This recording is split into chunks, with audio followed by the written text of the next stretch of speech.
Welcome to The Explainer. Today we're digging into a single, simple misunderstanding that's at the heart of some of the biggest cloud data breaches you've ever heard of. It's called the shared responsibility model. And honestly, knowing how it works is the difference between being secure and being a headline. Okay, so let's just jump right in with a question that I know keeps a lot of tech leaders up at night. I mean, you see these headlines all the time, right? Some massive, well-funded company using a top-tier cloud platform like AWS or Azure gets hit with a devastating data breach. So how does this keep happening? Is the cloud just not secure? Well, the thing is, the answer usually isn't some super sophisticated state-sponsored hack. More often than not, it's a simple but incredibly expensive misunderstanding about one single thing: who's responsible for what. And if you get that wrong, the cost can be absolutely catastrophic. And make no mistake, this is not a small problem. This one little misunderstanding is the root cause of some of the largest, most public data breaches of the entire cloud era. It's a billion-dollar problem that all comes down to a simple question of ownership. This right here is the perfect real-world example. Just think back to that massive Capital One breach in 2019. We're talking about over 100 million customer records exposed. Now, the initial reaction from a lot of people was, whoa, is Amazon's cloud not safe? But when the dust settled, the investigation found the cause: a misconfigured web application firewall. Basically, a digital door was left wide open. And whose job was it to configure that firewall? Well, that was squarely on Capital One, not on AWS. So this really boils everything down to one critical question, a question that every single person using the cloud, from a single developer working on a passion project to a giant Fortune 500 company, absolutely has to be able to answer. And this is that million-dollar question. When you move your stuff to the cloud, the lines of who does what can feel a little blurry. But knowing exactly where your provider's job ends and where yours begins isn't just a good idea, it's completely non-negotiable if you want to stay safe. The good news is, the cloud industry doesn't just leave us all guessing. There's a very clear, very specific framework designed to answer this exact question. It's called the shared responsibility model, and it is the absolute foundation of all cloud security. Now, to make this whole concept really click, let's forget about servers and databases and all that tech stuff for just a second. Let's use a simple analogy that everyone can get their head around. Just imagine that your cloud provider, say Amazon or Google, is the landlord of this amazing, state-of-the-art apartment complex.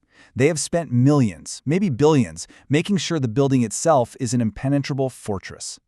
Okay, so the landlord, they're responsible for the security of the building. They handle the concrete foundation, the main lobby doors, the security guards at the front desk, the cameras in the hallways. But you, as the tenant, you're responsible for security inside your apartment. The landlord isn't going to come lock your front door for you every night. They don't control who you give a spare key to, and they are definitely not responsible if you leave your laptop and your jewelry just sitting out in the open. That part, that's on you. And that right there, that's the shared responsibility model in a nutshell. It's that simple. The cloud provider is responsible for security of the cloud, the physical data centers, the cooling, the servers, the networking. But you, the customer, are always responsible for security in the cloud: your data, your apps, your user access. You have to lock your own digital doors. Okay, but here's where it gets a little more interesting. That line between your job and the provider's job, it's not set in stone. It actually moves depending on what kind of cloud service you're using. Let's break that down. First up, we've got Infrastructure as a Service, or IaaS. Think of this as renting an empty apartment. The provider gives you the most basic building blocks: the data center, the physical hardware, and the hypervisor that lets you create virtual machines. But pretty much everything else is on you. You're responsible for patching the operating system, securing your applications, and of course, protecting your data and managing who gets in. You have the most control here, but you also have the most responsibility. Next, let's move up to Platform as a Service, or PaaS. Here, the provider starts to handle more of the heavy lifting. They manage the operating system and the underlying platform for you. This is great because it lets you focus on just building your own application and managing your data. Your list of responsibilities gets shorter, but notice you're still completely in charge of securing your app, your data, and who has access to them. And finally, there's Software as a Service, SaaS, things you probably use every day, like Microsoft 365 or Salesforce. This is like renting a fully furnished, all-inclusive, managed apartment.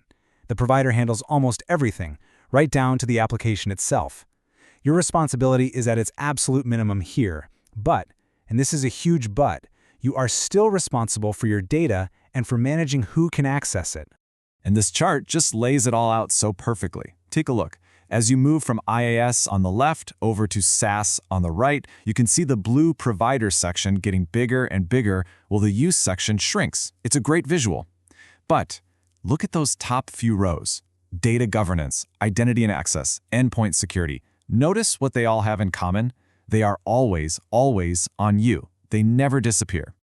This brings us to what I like to call the golden rule of the shared responsibility model. Because no matter what service you use, no matter how much the provider manages for you, some things are always 100% yours.